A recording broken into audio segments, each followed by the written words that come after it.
Thank you so much. 3 ಕುಟುಂಬ ಒಟ್ಟಿಗೆ ಕೂತಿದ್ದೀರಲ್ಲ, ನಿಮ್ಮ ಹೆಸರುಗಳು ಹೇಳಿ. ಶಾಂತಿ, ಮತ್ತೆ ಇನ್ನೊಂದು ಕುಟುಂಬ Shanti and family, Prema and family, Asha and family. Very good, praise be to God. Poornima and family. Very good. ಹೇಗಿತ್ತು ಎಲ್ಲರೂ ಒಟ್ಟಿಗೆ ಕುತ್ಕೊಂಡು ದೇವರ ವಾಕ್ಯ ಓದೋದು ಎಕ್ಸ್ಪೀರಿಯನ್ಸ್ ಹೇಗಿದೆ? ಚೆನ್ನಾಗಿಲ್ವಾ? ಚೆನ್ನಾಗಿತ್ತ? ಖುಷಿ ಆಗುತ್ತಲ್ಲ, ನಮ್ಗೂ ನೋಡೋಕೆ ಖುಷಿ ಆಗುತ್ತೆ. ಎಲ್ಲರೂ ಒಟ್ಟಿಗೆ ಕುತ್ಕೊಂಡು ದೇವರ ವಾಕ್ಯ ಓದೋದು, ಒಬ್ರಿಂದ ಒಬ್ರಿಗೆ ದೇವರ ಕೃಪೆ ಪಾಸ್ ಆಗುತ್ತೆ ಅಲ್ವಾ? ನಂಬ್ತೀರಾ? ನಾನ್ ನಂಬ್ತೀನಿ. ಓಕೆ, ಮುಖ್ಯ ಅಂಶಗಳು 33ನೇ ಅಧ್ಯಾಯ.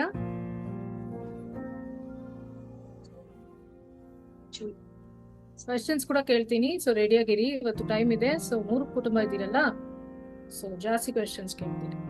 ವಿಮೋಚನ ಕಾಂಡ 33ನೇ ಅಧ್ಯಾಯವು ಮೋಶೆ ಮತ್ತು ಕರ್ತನ ನಡುವಿನ. ಕೇಳಿಸ್ತಾ ಇಲ್ವಾ? ಇಲ್ಲಮ್ಮ, ಕೇಳುತ್ತೆ. ವಾಲ್ಯೂಮ್ ಇನ್ಕ್ರೀಸ್ ಮಾಡಿ. ನಿನ್ನೆ ಇದ್ದೇ ಆಯ್ತು.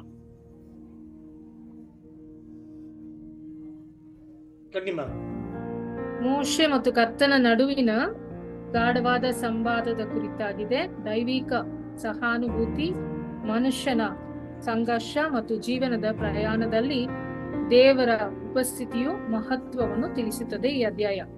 ಇಸ್ರೇಲರು ಹಠಮಾರಿತನ ಮತ್ತು ದಂಗೆ ಕೊರತನದಿಂದಾಗಿ ಅವರೊಂದಿಗೆ ಹೋಗುವುದಿಲ್ಲವೆಂದು ದೇವರು ಮೋಶೆಗೆ ಹೇಳುತ್ತಾರೆ. ಮೋಶೆಯು ಈ ಸಂದೇಶವನ್ನು ಜನರಿಗೆ ತಿಳಿಸುತ್ತಾರೆ. ಅದು ಅವರ ಮೇಲೆ ಉತ್ತಮ ಪರಿಣಾಮವನ್ನು ಬೀರುತ್ತದೆ. ಇಸ್ರೇಲರೊಂದಿಗೆ ಕಾನ್ಯಾನರ ದೇಶಕ್ಕೆ ಹೋಗಲು ಒಬ್ಬ ದೇವದೂತರನ್ನು ಕಳುಹಿಸುತ್ತಾರೆ. ದೇವದೂತರನ್ನು ಹೋಗಲು ನಿರ್ಧರಿಸುತ್ತಾರೆ.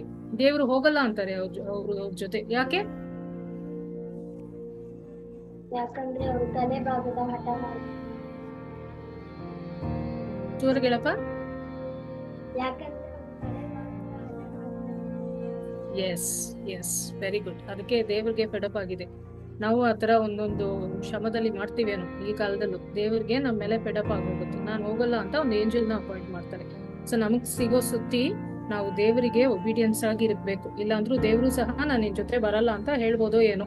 ಸೊ ನಾವು ಈ ಅಧ್ಯಾಯವನ್ನು ಓದಿ ಸೀರಿಯಸ್ ಆಗಿ ತಗೊಂಡು ದೇವರ ವಾರ್ತೆಗೆ ನಾವು ಒಬಿಡಿಯನ್ಸ್ ಆಗಿರ್ಬೇಕು ಅನ್ನೋದು ನಮಗ್ ಸಿಗೋ ಲೆಸನ್. 34ನೇ ಅಧ್ಯಾಯ. ಮೋಶೆಯು ಕರ್ತನೊಂದಿಗೆ 40 ಹಗಲು ರಾತ್ರಿಗಳನ್ನು ಕಳೆಯುತ್ತಾರೆ.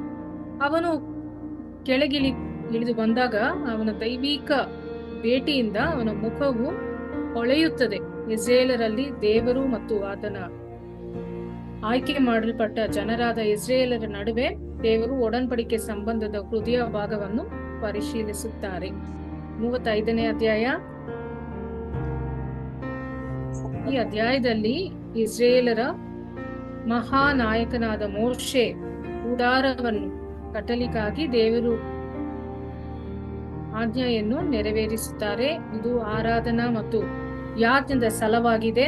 ಪ್ರತಿಯೊಬ್ಬರಿಗೂ ಕೊಡುಗೆ ನೀಡಲು ಅವಕಾಶವನ್ನು ನೀಡಲಾಗುತ್ತದೆ. ಅವರ ಹೃದಯಗಳು ಮುಕ್ತ ಕೊಡುಗೆಗಳನ್ನು ನೀಡಲು ಮತ್ತು ತಮ್ಮ ಕೌಶಲ್ಯಗಳನ್ನು ಉನ್ನತ ಉದ್ದೇಶಕ್ಕಾಗಿ ಬಳಸಲು ನಾವು ಪ್ರಚೋದಿಸುತ್ತೇವೆ. 35ನೇ ಅಧ್ಯಾಯ ನೀವು ಮುಗಿಸಿದ್ದೀರಲ್ಲ. ಓಕೆ, ಕ್ವೆಶ್ಚನ್ಸ್ ರೆಡಿ ಇದ್ದೀರಾ? ಏನಪ್ಪ? ಕೇಳಿಸ್ತಾ ಇಲ್ಲ. ಎಲ್ಲರಿಗೂ ಕೇಳ್ತಾ ಇದೆ, ನಿಮ್ ಮಾತ್ರ ಕೇಳಲ್ಲ. ಎಲ್ರು ಕೇಳ್ತಾ ಇದೆಯಾ? ಬರೀ ಆನ್ಸರ್ ಮಾಡೋ ಫ್ಯಾಮಿಲಿಗೆ ಮಾತ್ರ ಕೇಳೋದಿಲ್ಲ. ಕೇಳ್ತಾ ಇಲ್ವಾ? ಮೋಸ್ಟ್ಲಿ ಲ್ಯಾಪ್ಟಾಪ್ ಹತ್ರ ಇಟ್ಕೋಬೇಕು ಅವರು. ನಮ್ಗೆಲ್ಲ ಕೇಳಿಸ್ತಾ ಇದೆ. ಮತ್ತೆ ವಾಲ್ಯೂಮ್ ಇನ್ಕ್ರೀಸ್ ಮಾಡಮ್ಮ. ಓಕೆ, ವಾಲ್ಯೂಮ್ ಇನ್ಕ್ರೀಸ್ ಮಾಡ್ಬೇಕು. ಅವ್ರ ಹತ್ರ ಇಟ್ಕೋಬೇಕು laptop. What did the Lord instruct the Israelites to strip off themselves? ಇಸ್ರಾಯೇಲರಿಗೆ ತಮ್ಮನ್ನು ತಾವು ಬಿಚ್ಚಿಕೊಳ್ಳುವಂತೆ ಕರ್ತನು ಏನು ಆಜ್ಞಾಪಿಸಿದನು? 33ನೇ ಅಧ್ಯಾಯ 5ನೇ ವಚನ.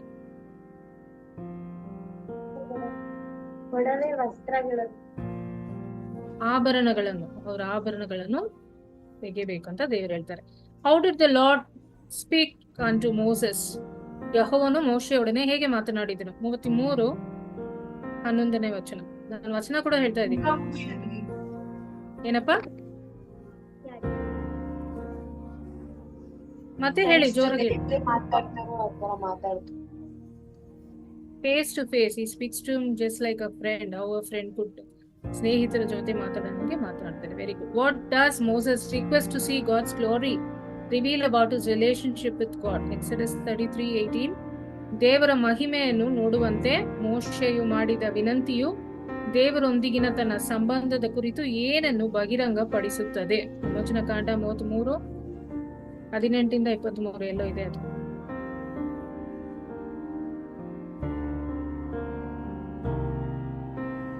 ಮೋಶೆ ಏನ್ ಇಷ್ಟಪಡ್ತಾನೆ ದೇವರ ಜೊತೆ ಆ ರಿಲೇಶನ್ಶಿಪ್ ಅಂತ? ದೇವರನ್ನ ನೋಡಕ್ಕೆ, ದೇವರೊಂದಿಗೆ ಅವನ ನಿಕಟ ಮತ್ತು ವೈಯಕ್ತಿಕ ಸಂವಹನ. He wants a personal communication with God. Okay. 34ನೇ ಅಧ್ಯಾಯ. How did the Lord proclaim his name to Moses? ಕರ್ತನು ಮೋಶೆಗೆ ತನ್ನ ಹೆಸರನ್ನು ಹೇಗೆ ಘೋಷಿಸಿದರು? ಎಕ್ಸೋಡಸ್ ಅಲ್ಲ, ಹೇಗೆ ಏನೋ ಒಂದು ಸೈನ್ ತೋರ್ಸ್ಕೊಟ್ರು. ಹೇಗೆ ತೋರ್ಸ್ಕೊಟ್ರು? 34:5-7 ವಚನ. ವಿಮೋಚನಕಾಂಡ 30. ಇಳಿದು ಬಂದು ಸರ್ವೇಶ್ವರ ಎಂಬ ನಾಮ. ಯೇಸು ಸ್ವಾಮಿ ಎಲ್ಲಿದೆ ಅಲ್ಲಿ ವಿಮೋಚನಕಾಂಡದಲ್ಲಿ?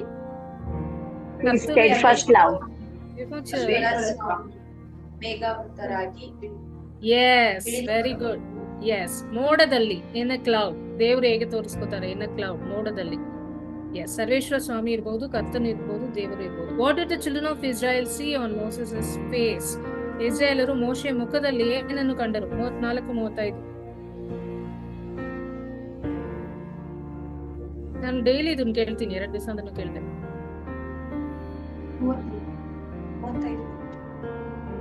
34-35. Yes, yes yes, glory of the Lord. Yes, ದೇವರ ಮಹಿಮೆಯನ್ನು ಕಾಣುತ್ತಿದ್ದರು. Okay. Who was called upon to make the tabernacle and its furnishes? ಗುಡಾರ ಮತ್ತು ಅದರ ಪೀಠೋಪಕರಣಗಳನ್ನು ತಯಾರಿಸಲು ಯಾರನ್ನು ಕರೆಯಲಾಗುತ್ತದೆ?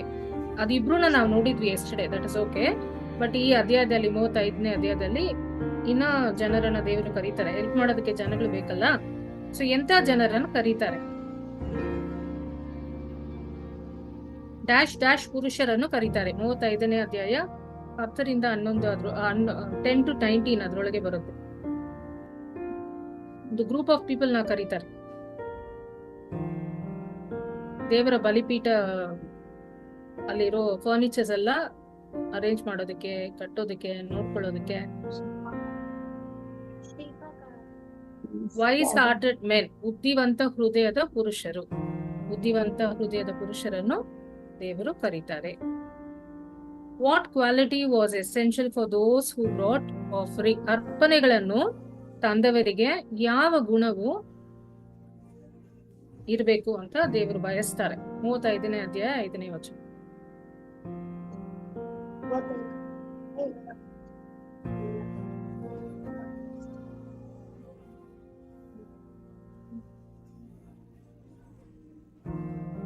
ಮೂವತ್ತೈದು 35ನೇ ಅಧ್ಯಾಯ 5ನೇ ವಚನದಲ್ಲಿ ಇದೆ ಅದು. ನೀಲಿ ಊದ ಕಡುಗೆಂಪು ಪರಳಗುಳ್ಳ. ಸ್ವಂತ ಇಚ್ಛೆಯಿಂದ ಅರ್ಪಣೆಗಳನ್ನು ತರಬೇಕು. ಇಚ್ಛೆಯಿಂದ ಅರ್ಪಣೆಗಳು. ಈಗ yes, they must bring offerings willingly. ಈಗ ನೀವು ಬೈಬಲ್ ಓದಕ್ ಬಂದಿದ್ದೀರಾ? ನೀವು ಇಷ್ಟಪಟ್ಟು ಬಂದಿದ್ದೀರಾ ಅಥವಾ ಮೇರಿ ಆಂಟಿ ಫೋರ್ಸ್ ಮಾಡಿ ಕರೆದ್ರು ಅಂತ ಬಂದಿದ್ದೀರಾ? ಎಸ್, ಅದೇ ದೇವರು ನಮ್ಮಿಂದ ಇಷ್ಟಪಡೋದು ಅದೇ. ನಾವು ಸ್ವಂತ ಇಚ್ಛೆಯಿಂದ ದೇವರಿಗೆ ಕಾರ್ಯಗಳನ್ನು ಮಾಡೋದಕ್ಕೆ ಬರ್ಬೇಕು ಅಂತ ದೇವರು ಬಯಸ್ತಾರೆ. ಅದೇ ತರ ಇಲ್ಲಿ ಆಫರಿಂಗ್ ಕೂಡ ಹೇಳಿದ್ದಾರೆ. Okay, so thank you so much. ಚೆನ್ನಾಗಿ ಆನ್ಸರ್ ಮಾಡಿದ್ರಿ 3 ಕುಟುಂಬ. God bless. ದೇವರ ವಾಕ್ಯವನ್ನು ಓದ್ತಾ ಇರಿ, ಎಂಜಾಯ್ ಮಾಡಿ, ಟೇಕ್ ಕೇರ್.